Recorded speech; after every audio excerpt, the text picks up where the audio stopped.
And how's it going, guys and girls? This is me, Dunk, welcome back on my channel, and yet again we are here to play DDLC Storm. Now, you already know what this is. We are already in Act 2, and we are about to start to see some weird shit. I mean, we already started to see some weird shit, but now for real, for real. So, we ended on the start of the second day, so let's see how it goes. So when I'm awakened the next morning, I don't get up off bed away. Straight away, right away, I don't know.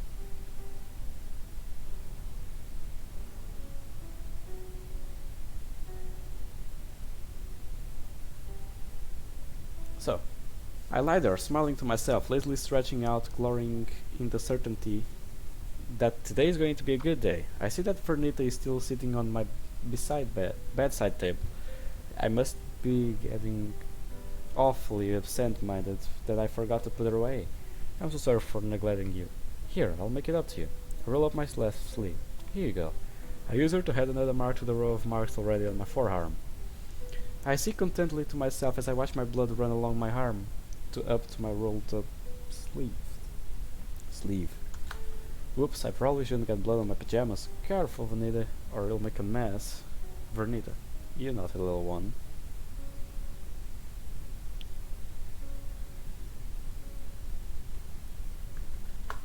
I giggle as I get a tissue from my bedside table to wipe up the blood. It's okay, it's all in good fun.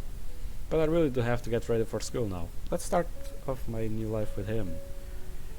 Once I'm dressed, I'm ready to go. It's time to decide who to bring with me, but the choice is obvious.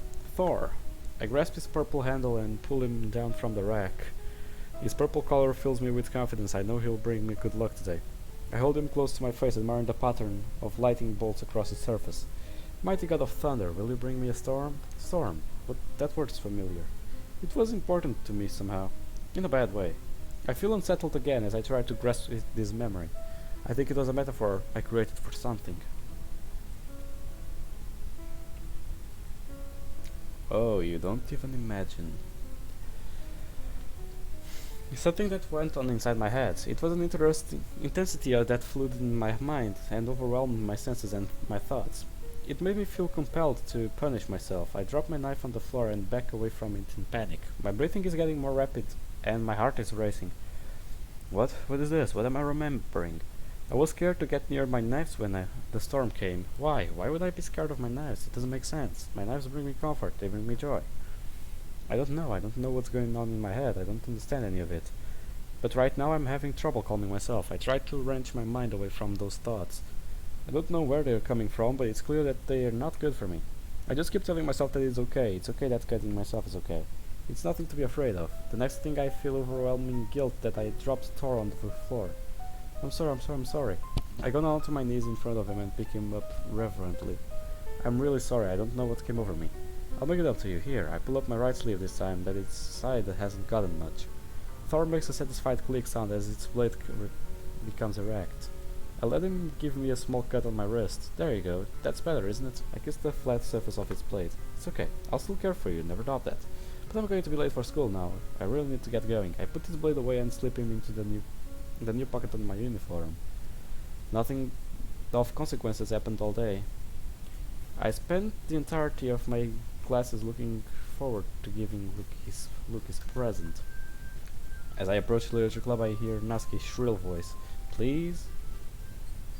It's fine, Natsuki, I won't worry about it. Natsuki looks noticeably uncomfortable when I enter. She walks away from Monica without another word and takes a seat without looking at either of us. I wonder vaguely what they were talking about, but I have more important matters on my mind. Is Luke here yet? Hello to you too, Yuri. Someone is eager. He's a little eager today. I just want to make sure he feels welcome in the club. It's my responsibility as vice president, after all. Of course, I'm sure that if he comes back, you'll make him feel right at home. If he comes back, but he has to come back, right? You okay there, Yuri? You look a little upset. I'm fine. I just need to get back to my book. I'm feeling distressed now. It didn't occur to me that I might not see him again. What will I do to the rest of my life if he doesn't show up? On my way to my seat, Natsuki gives me a sore look and visibly pulls away from me. I see that she is cradling her arm, nursing a bruise on her wrist. I feel a stab of envy. Wonder how many other bruises she has. Maybe she has beautiful marks like that all over her body. As I sit down, I pull up my book and suddenly feel terribly inadequate next to Natsuki. Can I add enough marks to myself to compete with her? I wonder if I should start now, but no, I need to stay here in case Luke shows up. I'll have to worry about making myself more beautiful later. Just then I see Luke enter the room. He's here, he came. I'm so excited I can barely contain myself. My heart is already pounding too hard to focus, but I see that Monica is talking to him. I know I have to make sure I stake my claim on him. I approach him, doing everything I can to maintain an appearance of calm. Thanks for giving a promise, Luke. I hope this isn't too much of an overwhelming commitment to you, making you dive head first in literature when you're not accustomed to it. Yo, come on like it deserves any slack. Rage, rage, rage. My hands twitch. I'm on the verge of shoving Natsuki aside to shut her up. Manga is literature. Finally, she sits back down, sulking. Good riddance. I turn back to Luke, trying to regain my focus. I'm sorry, Luke. We'll make sure you put your comfort first, okay? I give Natsuki another angry glare before continuing. Anyway, now that you're in the club and all, my excitement builds up as I get ready to give him his gift. Perhaps you might have interest in picking a book to read. Well, I can't really say no either way. Like you said, I'm in the club now. So it only feels right for me to do something like that, if you ask. My confidence collapses. That isn't how he is supposed to react at all. How can my love be so uncaring about books? I can't keep the hurt sound out of my voice. Wait, I didn't mean it like that. If you don't want to, then forget I said anything, I guess. No, it's not that here. I want to be a part of this club. So, even if I don't read often, I would be happy to pick up a book if you wanted me to. Are you sure? I just felt like, well, as vice president and all, that I should help you get started on something you might like. My hands shake in anticipation as I pull my new copy of Portrait of Markov out of my bag. It's getting increasingly hard to make my voice sound casual. I didn't want you to feel left out, so I picked out a book that I thought you might enjoy. It's a short read, so it should keep your attention even if you don't usually read. And we could, my heart is pounding harder than ever, but I have to finish that sentence. Discuss it if you want it. My hand goes to my pocket as I hold my knife. I hide the motion behind the book in my other hand. My desire to cut myself has never been higher. As he takes the book from me, I try to pretend that I was just playing with my hair. Yuri, thank you, I'll definitely read this. Phew, well, you can read at your own pace. Are you sure about that? I look forward to hearing what you think. He turns away from me and walks back to his bag. He's putting the book away. He doesn't want to read it now? I'm left standing there feeling awkward and confused. What do I do now? Should I try talking to him again? I'm feeling too lightheaded to concentrate. I think I need to sit down. I pick up my own copy of Portrait of Markov again to resume reading, or at least I'm pretending I'm reading. None of that went how I expected. He was supposed to be excited for the chance to read. He was supposed to love me for my gift. But he just acted like he barely cared about it. I'm feeling too disillusioned. I need this moment to collect my thoughts and decide what to do next. Luke is standing in front of the room by himself. He isn't doing anything. He's so shy. Maybe this means I need to take the initiative and talk to him first. What do I even say? I've never been good at any social interaction, let alone interactions with the man of my dreams. Should I tell him I love him? Should I kiss him? Don't do that. Don't say that. Should I cut him? My hand compulsively goes toward my pocket. Just as I'm thinking of this, I see him walking towards me. My heart is pounding too heavily for me to think of what to say or do. And he walks past me. What? I turn to look at him after he passes by. He walks over to Natsuki in the closet. What's going on? He's talking to her. Why? Why is he talking to Natsuki? She's being dismissive and rude, as she always is, but he's still talking to her. The hurt I feel is indescribable. It makes me so sad. I don't feel like cutting myself anymore. I try to turn back to my book, but I can't focus. Natsuki is despicable. Why can't he see that? Could it just be really superficial? Could it be just isn't able to see past her pretty face? Maybe I should cut my face to make it more beautiful. But I remind myself that people aren't supposed to know about my cutting habit. That will make it too obvious. I feel frustrated and lost. I don't know what to do. Nothing has gone the way it's supposed today. When I look again, I see that they're sitting on the floor together. They're reading together. She has a look of joy on her face. This is so much. I can't deal with this. I step outside in a daze, slumping down on the floor against the wall. Seems delightful.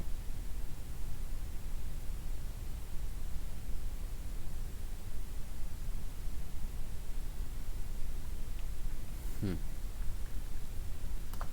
That image of Natsuki smiling is burned into my memory. How could I... That could have been me. That should have been me. What does he see in her? Does he somehow know about the marks on her body? Maybe they're going to add more marks to each other. That thought makes me spiral into despair. No, not everyone is crazy as shit as you are. It makes me hate my body all the more for being so clean and smooth. I take Thor out of my pocket. I find myself idly playing with his spring-loaded blade, popping it out and resetting it over and over again. I feel torn. I know I should cut myself to improve my appearance, but I feel so depressed that I'm just not in the mood. Maybe I should try anyway. I roll up my left sleeve and look at the one part of me that's pretty. Bring Thor blade in contact with my skin just below the mark I made this morning. I close my eyes and fantasize that Luke is the one cutting me. It would be so good. It would be so beautiful. I feel the sting of the blade breaking my skin. I feel blood trickling down my wrist. It's such a wonderful fantasy. But then I open my eyes again and remember that I'm all done. It makes me feel empty. Tears come to my eyes. All the joy of cutting is pointless if I don't have him. I throw Thor in frustration. I hear him clattering along the floor. I bring my knees to my chest and bury my face in my arms. It's so unfair. I even gave him a present. What did Natsuki do for him? I start to cry. He took my gift and brushed it off like it was nothing. I don't know what I could have done differently to make him want me. I thought he was my destiny. Why else would he have shown up in the literature club in the first place? Why else would he have come back? The world is such a confusing place. I don't understand any of it. Lose something? I glance up and see the purple Thor sandal filling my vision. He's been held out to me by Monica. Quickly I wipe away my fears, embarrassed that she saw me crying. I distantly wonder why Monica is being so casual about one of my knives when she's never seen one of them before. I quietly take Thor out of her hand and put its blade away and slip it back into my pocket. You know, Yuri, you might want to sit differently or at least adjust your skirt. I suddenly realize that I'm undignified position I'm sitting in. I start to get up when Monica motions for me to stop. No, it's okay. Here, I'll join you. She sits down on the floor next to me. This is very strange behavior from her. She has always carried herself with a sense of grace and poise. It seems somehow out of character for someone as popular as her to sit on the floor with someone as insignificant as me. She smiles at me, but there's a wary sadness behind her smile. I don't suppose you want to talk about what's upsetting you, do you? I'm still lost in despair about him. My emotions are too jumbled to form a response. Well, I guess we're both having a bad day. Who would say? I mean, oh my god, my boy isn't spending time with me. What should I do? What do? I mean, what did you expect? You're not a route. Like, for starters, Monica, you do not own a route, so why would you even care? Second of all, Yuri, Monica altered your ego, which makes you... How can I say this in a good way? Which makes you a crazy bitch that only cares about cutting herself and thinks that cutting herself makes her beautiful. Bad news, girl, it doesn't. It makes you awful. Like, dude. Not saying that I never did it. Of course, I did it all over my life. However, there are reasons to not keep going with that.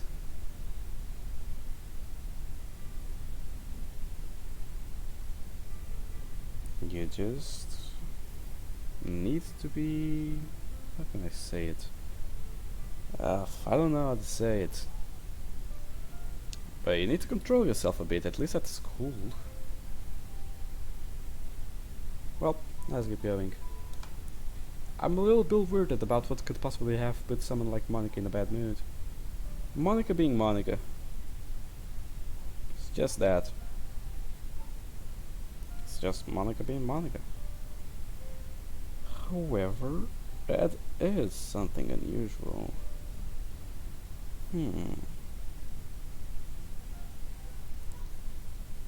And delightful at the same way. What happened? Disappointment, that's what happened. She's looking straight ahead, with a faraway look in her eyes. Look into my eyes. No boobs, only eyes. I thought things would be different this time. This time, you say? Well, they are, but not the way I hoped. Oh. Golly, who would have guessed? Not me. Dude, like, come on, how didn't you expect that? I have no idea what she's talking about. This is the first time she's really spoken to me aside from when she made me vice president of the course. Of course. At least I think she spoke to me then. I don't have a clear memory of her making me vice president, I just know that she did. I guess that means I need to try something new. She looks over at me. How do you feel about him? Luke, he's wonderful. Is that so?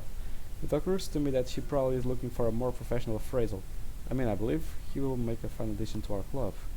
You were most fortunate that you were able to find him. Maybe I can get more information about him. What do you know about him? I'm trying to sound casual. I hope I don't sound as desperate as I feel. Not a lot, I'm afraid. He and I didn't talk much last year.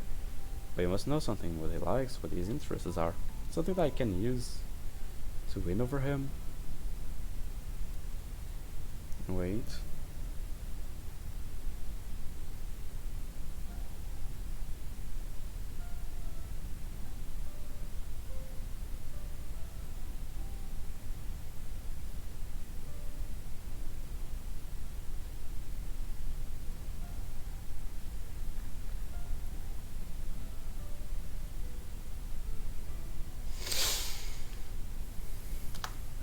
Monica looks bemused. Why are you so interested, Yuri?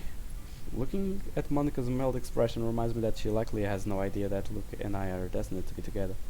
And she has no idea how torn up I'm feeling right now. I just want him to feel welcome. It's my duty as vice president. Your duty, of course. Well, Natsuki seems to be making him feel pretty welcome, so that must make you feel good that you have less work to do. The mention of Natsuki's name makes me feel like I'm burning up inside. I feel anger towards Natsuki, but it's giving overshadowed by feelings of profound sadness. But those probably aren't reactions that are appropriate to display, so I say nothing. Aren't you glad that Natsuki is making him feel welcome? I'm trying not to cry, I'm really trying, but a tear rolls down my cheek nonetheless. What's wrong? You look unhappy. You wanted to be the one who welcomed him. I can't look at her, I just nod. How does it make you feel that Natsuki is welcoming him instead? Anger, confusion, sadness, all kinds of feelings that I don't know how to articulate. It occurs me to wonder why Monica is so interested in how I feel. The little bit of her expression that I can see out of the corner of my eye suggests that it isn't as simple as curiosity. Do you feel angry at Natsuki? I look directly at her in confusion. What's going on? I wonder all over again if she is somehow sensing my thoughts. But it's not like I can accuse her of that. Then I probably really will sound crazy. Yes. We look at each other for a moment. I can probably afford to crank that up some more. What was that? Oh, nothing. Just talking to myself. She gets up. We're going to be sharing poems soon. Make sure you come back in for that. I'm sure you would love the chance to share with them, right? She winks at me as she goes back into the club room. What was all that about? I already suspected that Monica might want Luke to herself, so maybe she was sizing up the competition. But it doesn't explain the bizarre way that she went about it. Of course, it's also possible that this is just an example of me being unaware of social conventions. Yeah, perhaps. I just have a lot of thinking. It does happen a lot, right? My mind is feeling fuzzy again. Why is it getting so hard to concentrate all of a sudden? Why am I sitting on the floor? I need to get back to the club room to show him that I'm better than that worthless Natsuki. I wasn't not prepared for the sight of Natsuki and Luke still sitting together on the floor. It makes my blood boil. I have to restrain myself from running up and confronting her directly. There has to be some clever way I can get to him, right? His back catches my eye. It's sitting on the floor next to one of his desks at the front of the room. Maybe there's something in there that will give me a clue of what he likes. I glance at him one more time, making sure he isn't looking. I then, quietly as possible, start rummaging through it. First thing I see is portrait of Markov. I feel a bit of pang about my apparently unwanted gift, but I try to not dwell on it. There isn't much else in there besides his notebook and collection of pens. I start flipping through the notebook. There must be a clue in here. Natsuki is leaning on him. Rage, angry, enmity, shoulder, furry, vehement, higher. How dare she?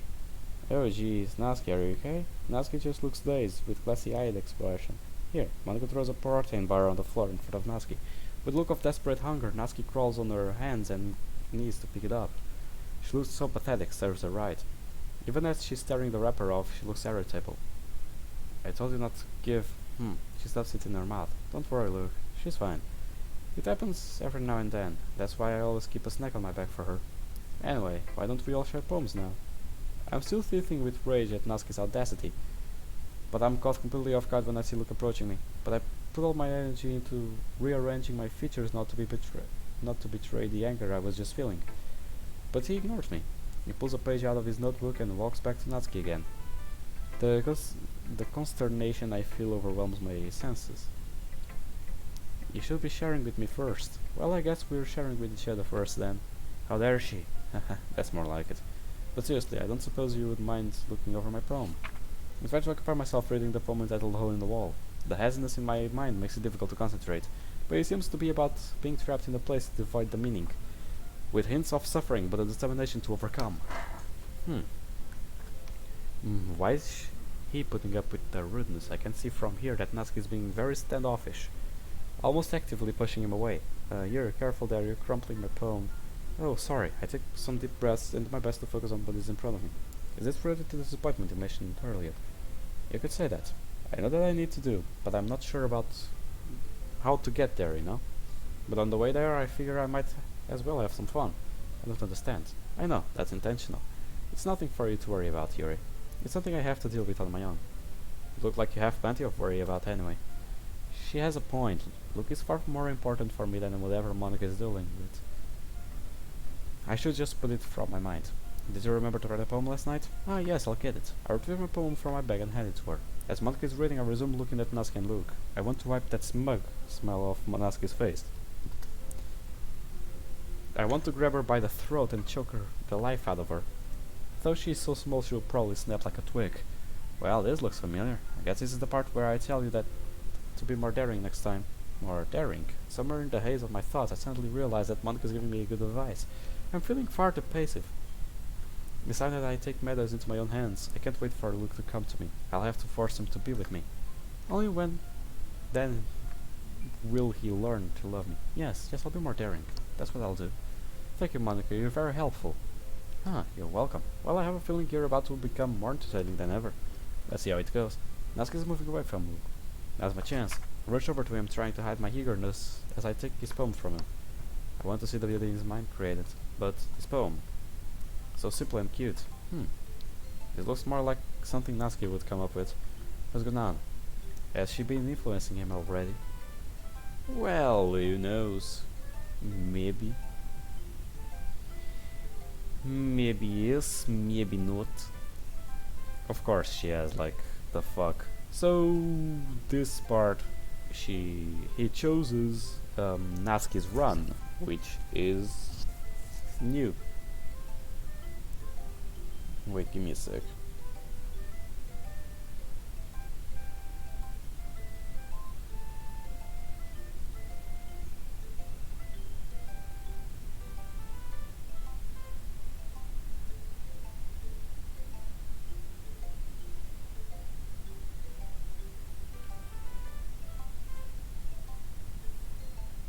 Okay. Has it been influencing him already? I think I hate her even more now. This is all wrong. I can't let him become like Natsuki. He belongs to me. What am I going to do? Oh, sorry, I forgot to start speaking. It's fine, don't force yourself. I'm not, I just need to put my thoughts into words. Hold on. There has to be an explanation for this. Maybe this is a part of my hero's journey. Yes, that has to be it. I mean, it doesn't have to be like that. You're just a bitch. However, let's get going. I start to feeling more excited the more I think about it. I have to pull him away from the forces of darkness and the evil Natsuki. So the first steps would be get him to improve his writing and help him to be all that I know he can be. Okay, this is your first time writing a poem, right? Yeah, why do you ask? I'm just making sure. I guess that it might be after reading through it. Ah, so it's that bad. No, did I just raise my voice? Oh, I'm so sorry. I put my fist in my hands. I didn't mean to imply that he was bad. I have to stop messing things up. I have to focus. I have to sound encouraging. I have to sound professional. I have to sound impressive. It's fine, I really didn't notice. What were you saying? You have to stop getting lost in my thoughts when he's talking to me. Right, I don't think I can just say don't be cute. I'll have to make my advice more generic. It's just that there are specific writing habits that are usually typical for new writers, and having been through them myself, I kind of learned to pick up on them. I think the most notable thing I recognize in the new writers is that they try to make their style very deliberate. In other words, they tend to pick up a writing style separate from the topic matter and they form fit the two together. The end result is that both the style and the expressiveness are weakened. Of course, that's not something you can be blamed for. There are so many different skills and techniques that go into writing even a simple poem. Not just finding them and building them, but getting them to work together is probably the most challenging part. It might take you some time, but it all comes with practice and learning by example and trying new things. I also hope that everyone else in the club gives you valuable feedback. Nothing can be a little beast, though. Insufferable little brat. Beast? How? Well, never mind. I shouldn't be talking about people like that. Sorry. It's fine. Do you mind if I read your poem now? Please do. I would love to share my thought behind it. My thought of process behind it. I watched him read my poem, my heart pounding it the whole time. I hope he likes it. I'm realizing more and more that this isn't going to be as easy as I thought. I'm going to have to win him over. He's taking his time to reading it. He's not looking very excited about it. He looks indifferent at best. I'm sorry I have such a terrible handwriting. What? I wouldn't think that at all. But it took you so long to read. Ah. Well, I just don't read script often, that's all. I actually think your handwriting is pretty. Yeah, that's a relief. I also like the poem, even though it's short. It was really descriptive. The sensation of my heart pounding is making it hard to focus, but I know I need to keep trying to impressing him. It wasn't too short. I usually write longer poems. Not at all. I'm really glad you like it. I'll be honest. Since it was our first time, I wanted to write something a little more mild. Something easy to digest, I suppose. Why didn't I write a love poem for him? I'm cursing myself for not thinking of it sooner. Because it would be shit. Are we into ghosts, Yuri? Actually, the story isn't about a ghost at all. Really? I must have totally missed the point then. I suppose we didn't only glance over it after all, but to remember that poets often express their own thoughts, feelings and experiences in their work. They usually do more than tell a simple story or paint a picture. In this case, perhaps the subject of the poem is only being symbolically compared to a ghost lingering in the last remaining place of comfort, unable to let go of the past, and soon to be left with nothing. That's a lot more solemn putting it that way. I hadn't even thought of that. That's impressive. If he keeps complimenting me like that, I don't think I'll be able to contain myself. It's nothing, really. Well, it makes me happy that you think that. Just remember that it won't be long before you pick on these things too. Yeah, maybe you're right. I guess I'll have to keep trying. I'm counting on you. With that, Luke goes to show his poem to Monica. I guess that means, I should go share with Natsuki now. Well, maybe I can use this as an opportunity to learn more about my nemesis. I go over to her, she's sitting and taking a seat next to hers. Let's get this over with. Fine with me. She gingerly takes my poem from me as if afraid to touch it, and I do the same with others. I look over her poem entitled Eagles Can Fly, considering a condescending smile creeps over my face. It's a laughably simple poem about a bunch of cute animals. The last line sounds ridiculous, people can try, but that's all about it. What kind of way to end a poem is that? As if she couldn't think of a way to finish, and just threw some nonsense on the end. What is with this language? Eh? Did you say something? Oh, it's nothing. She dismissively returns my poem to my desk. I guess you could say it's fancy. Ah, thanks. Higher praise than I expected from her. Your art is cute. Cute? Did you completely miss the symbolism or something? It's clearly about the feeling of giving up. How can that be cute? Is he really going to pretend that there was some deeper meaning behind it? I know that. I just meant the language, I guess. He was trying to say something nice. Eh? You mean you have to try that hard to come up with something nice to say? Thanks, but it didn't really look up nice at all. There's a reason for that. Well, I do have a couple of suggestions. If I was looking for suggestions, I would have asked someone who actually liked it. Which people did, by the way. Monica liked it, and Luke did too. I twitched in anger as the mention of Luke's name. So based on that, I'll gladly give you some suggestions of my own. First of all, excuse me, the nerve of her talking as though she could ever have something worthwhile to say. Oh damn. I appreciate the offer, but I've spent a long time establishing my own writing style. I don't expect it to change anytime soon unless I, of course, come across something particularly inspiring, which I haven't yet. And it looked like my poem too, you know. He even told me he was impressed by it. I summoned as much pride as I can with that statement. Now she suddenly stands up. She looks like she's trying to tower over me. It just makes her look even more ridiculous. Oh, I didn't realize I was so invested in trying to impress our new member. Remark is a painful reminder that he wanted to spend time with her more than me. Eh, that's not what I try to channel my jealous feelings into my rage as I stand up and tower over her. Maybe you're just jealous that he appreciates more my advice than he appreciates yours. Deep down I know that is just meaningless display of bravado, but I can't let that show off. Huh, and how do you know you didn't appreciate my advice more? Are you that full of yourself? I hesitate. Some small part of me has to acknowledge that there's a good chance that he actually does like her writing more. I know, if I was full of myself I would deliberately go out of my way and make everything I do overly cutesy. She really hates being called cute. She really hates being called cute. Well, you know what? I wasn't the one whose boobs magically grew a size bigger as soon as Luke started showing up. Bitch, how dare you? She just brought up my worst feature. I'll make her suffer for that. Natsuki, I'm Natsuki, that was little. This doesn't involve you. Taking out your own insecurities on others like that, you really act as young as you look, Natsuki. Me, you look too stalking. You wanna be edgy, bitch? Edgy? There's that word again. It's time to put this child in her place. Sorry that lifestyle is too much. That my lifestyle is too much for someone of your mental age to comprehend. See?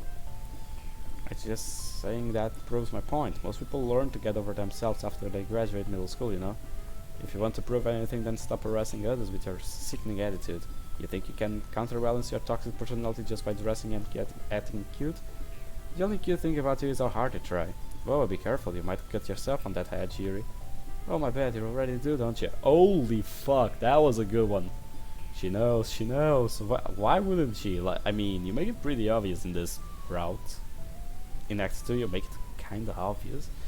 Oh yeah, don't go cutting so deep. I love that remark. You just accuse me of cutting myself? What the fuck is wrong in your head?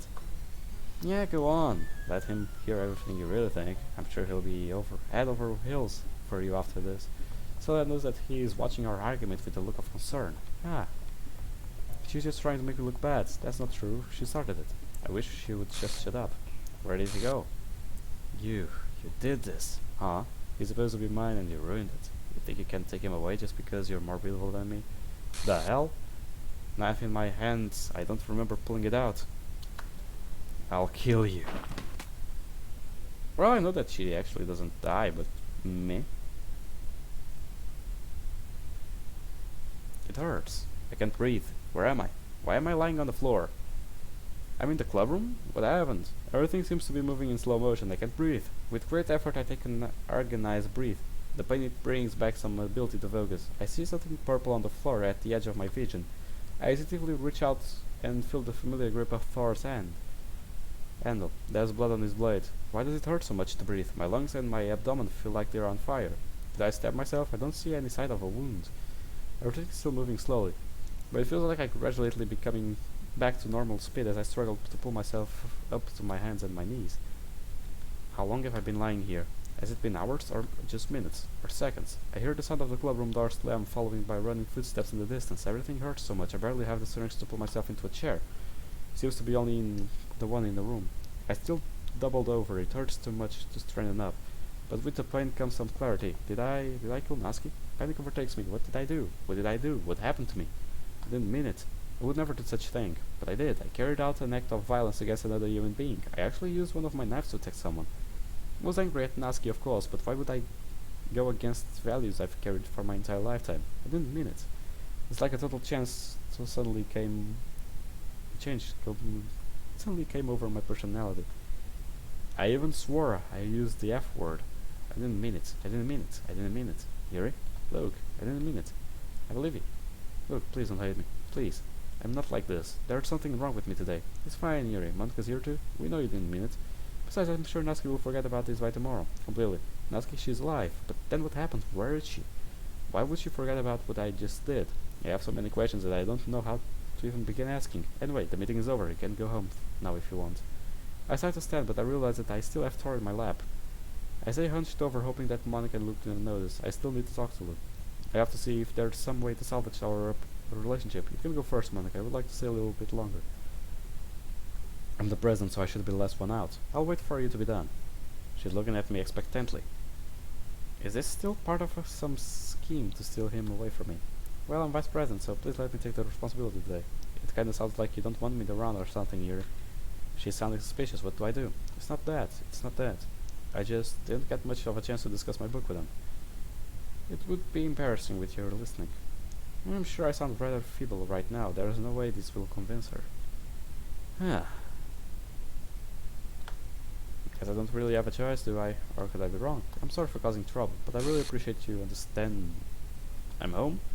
How did I get here? I'm sitting on my bed with Torrent still in my lap, in the exact same position that I was when I left the club room. Ha! Monica's abusing her power, that's great.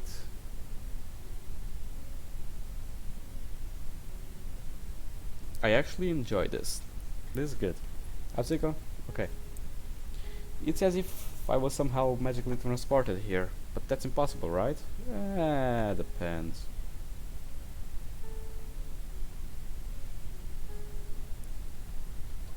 Could it be that my memory is failing again and I just don't remember walking home?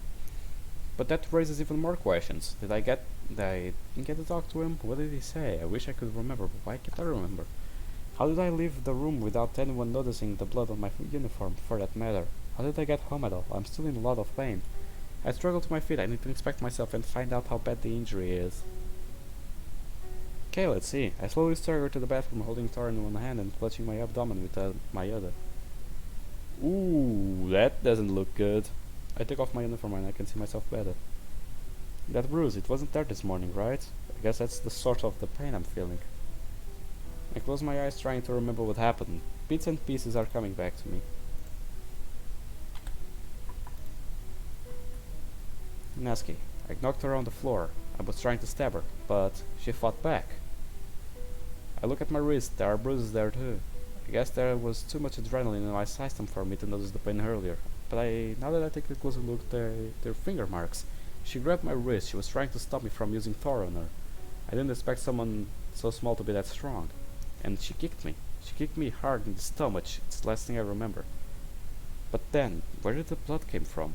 I look over my body trying to find any new cuts, and the only ones I can find are the ones from my arms that I already knew about from today.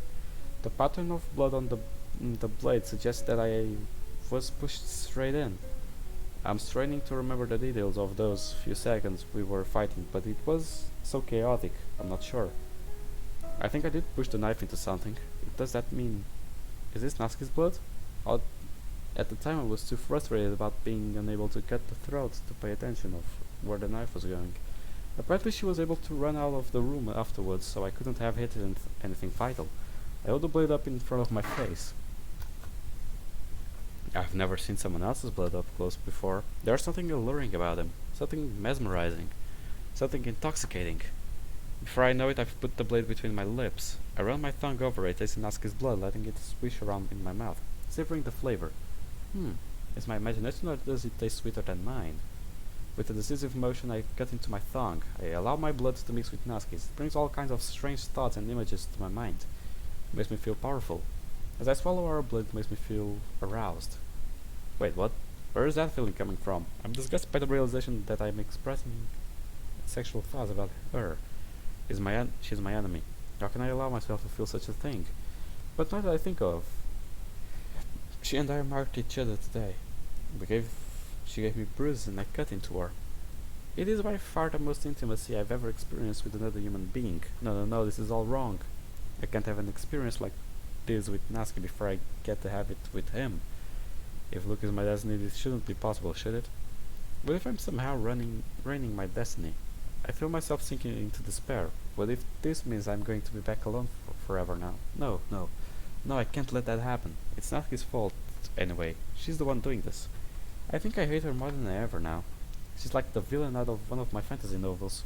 She's some kind of evil seductress, trying to lure me and him away from each other. Never knew someone could be so sinister in real life. It's utter nonsense that I could like her anyway. I've always hated her. I have always hated her, right? Doubt creeps over me as distant forgotten memories, some churning to surface to my mind. I remember from weeks past wanting to get to know her better, wishing that I had the courage to talk to her, but why? Why would I want that? She's boring and simple and worthless, and definitely not worth any consideration. She must have been weaving her spell on me for some time. Could she have been planning for his arrival all along, just as she could split us? Well, that's not exactly how it works, but sure, go with it. How insidious. Well, I won't let her succeed. This just means I'm going to have to fight harder for him. I washed Natsuki's disgusting blood off the blade into the sink. I pick up my uniform and go back to my room. I feel terribly guilty that I almost let Natsuki affected me. I have to do something dramatic to show that I'm devoted to him. But what? Tori is giving me an idea. I take a seat on my bed and wipe down his blade with alcohol and inspect my body looking for a good spot. Actually, in light of what happened, my right forearm will be perfect. It's about time I got some attention anyway. There are so few cuts in there. This is going to be tricky. I'm going to be left-handed, but I'll do my best. I raise my right forearm against my thighs, to hold it steady. I bring the blade in contact with the bruise on my wrist. I'll right over it. Hell, I've only reached one letter, but I'm already panting from the pain. Or maybe it's anticipation. Ooh. That's 2 letters, I'm halfway there. I almost feel like I should take a break, but I want to keep up the momentum. K. A whimper exhausts me from the pain, but I can't give up now. E. When I finish, it's too bloody to see clearly. I lick off the excess of blood so I can read it better. Look. It still looks messy. I think I'm going to have to wait until its scar is over before I'll be ready to show it to him. Still, we have the rest of our lives. I had to appreciate it, so it's fine. I can wait. The important thing is that this proves that I'm his and he's mine. Whatever happened between him and Natsuki, me and Natsuki, was just a one-off. It doesn't count. I just have to talk to Luke and convince him of that. I'll let him know that Natsuki means nothing to me and I mean nothing to her. The more I think about it, the more I want to see him and hear his voice again. Just looking at Luke's name engraved on my arm, it's making me ache for him all over again. I need something to calm myself. Some tea would be really good right now. I carefully bandage up my arm and put on my pajamas. And now I'm going to save because I don't know, this is too much sickness to be reading on one day. So guys, I hope you enjoyed this video. I'm enjoying this mod so far. However, I didn't imagine that she would be so disgusting in Act 2, but it's not bad. I'm actually liking it. Not how disgusting she is being, but the drama it's building up. So I'm liking that. However, this was the end of the episode 7 or 8. I don't recall, but I think it's 8. So guys, I hope you enjoyed this video. Leave a like, comment down below what you thought of it, and well, I'll see you guys in the next episode. See you on the flip side. Goodbye, pals.